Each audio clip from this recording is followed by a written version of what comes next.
The opening round of the championship was the Monte Carlo Rally, which would see Francois Delacour trying to avenge his previous defeats of 1991 and 1993, and the battle of 1994 commenced as Juha Kankkunen blasted into view.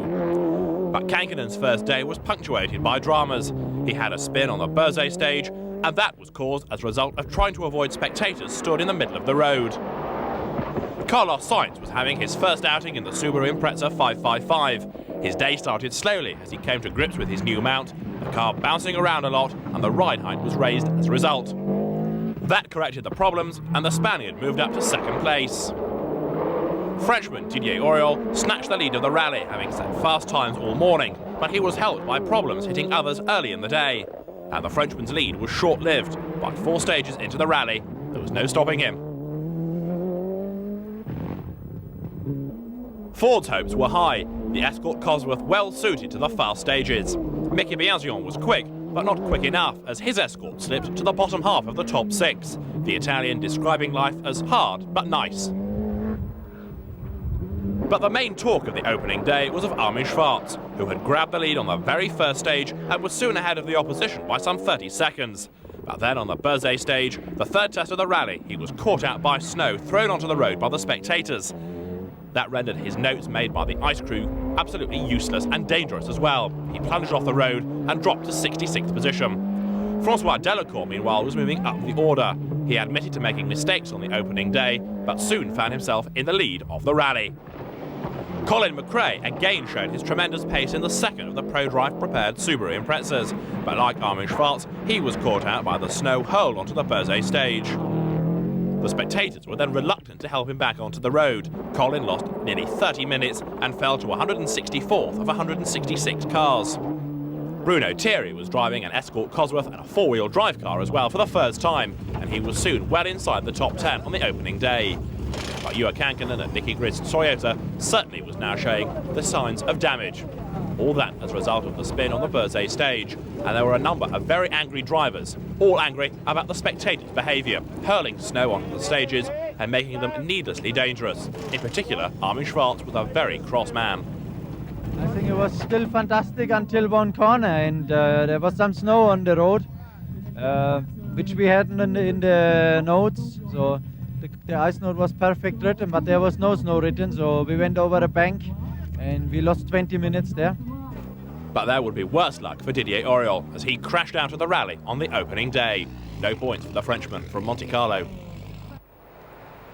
The second leg of the rally ran around Grenoble, and it saw Delacour run first on the road. And while he had to worry about road conditions, the team were also concerned that the gastroenteritis that co-driver Daniel Gratelou was suffering from was infectious.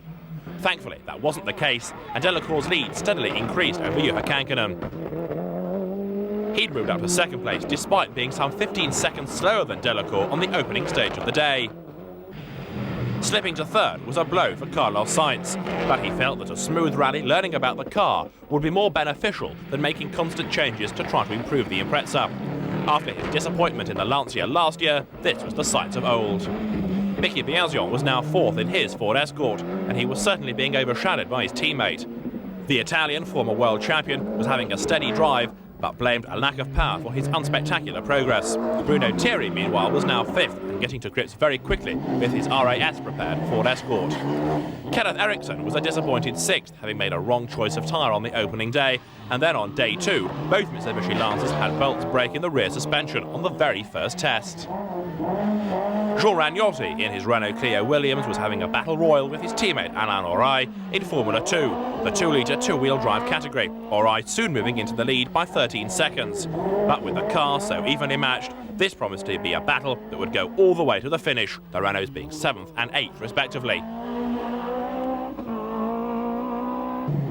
Ninth now was Armin Schwarz after his horrendous first day, but still he was troubled by suspension breakages and a snapped rear drive shaft, meaning that the German had to tackle stage 8 with only 2-wheel drive. And Colin McRae continued to fight his way back up the order, now 41st from 164th, and while he was still an awful long way adrift, he had time enough left to claw his way back up the field, assuming that the spectators didn't interfere with his progress again. The final day and the famous stages on the Colo Torini. Francois Delacour was leading, and this year he was going to win. Helped by fast delivery of pace notes from co-driver Daniel Gratelou, Francois Delacour was able to avenge his defeats of 1991 and 1993. He admitted to being very nervous on the final leg of the rally, and despite brake problems on the Col de Torini, he had a commanding lead and he wasn't going to be beaten. Johan Kankkunen moved up to second on the second leg of the rally and stayed there. He and co-driver Nicky Grist pressed on for all they were worth, but they weren't quite able to make up that time lost early in the rally. Delacour's gap by then was too big, and Kankkunen was happy to settle for second place and suddenly put points on the board, which may well stand him in good stead for the rest of the season. Carlos Sainz had impressed many on his first outing in the Subaru Impreza. He wasn't driving at 10/10ths, but he was happy nonetheless to finish in the top three and his first outing for ProDrive. An exclusive Subaru and Pirelli tyre deal should help them for the rest of the season, and the whole team were optimistic. Vicky Biazion settled into fourth early on in the rally and never improved. He wasn't helped by a lack of power, and he wasn't helped either by being overshadowed so convincingly by his teammate. The frustrated Italian was fourth at the finish. Bruno Thierry should by rights have finished in fifth, but then came disaster on the last stage of the rally when he was beaten by just 1 second by this man, Kenneth Eriksson. He'd pushed hard all rally, and although the car lacked the pace of the other factory efforts, Eriksson had driven splendidly to move up just on the last stage of the rally.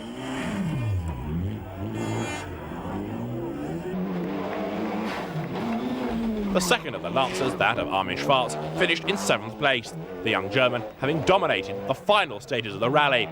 He'd been fastest on the 4 final tests of the event and reminded people, if they needed reminding at all, of his obvious pace. All he needs now is a little luck to go with him. Group N went the way of Pierre-Manuel Jeannot, co-driven by the pseudonym Slow, with their Ford Escort RS Cosworth. Indeed, Ford had a good rally, second place in Group N going to the Spanish driver Jesus Puras. He, unlike Jeannot, would do a full season in the Group N category, and this helped him no end in his championship hopes. Group N would be well supported on some rallies and poorly supported on others. But Puras was on target for a very successful season. There was also proof here in Monte Carlo that a Lancia Delta can be driven quickly in the right hands. Good to see welcome variety.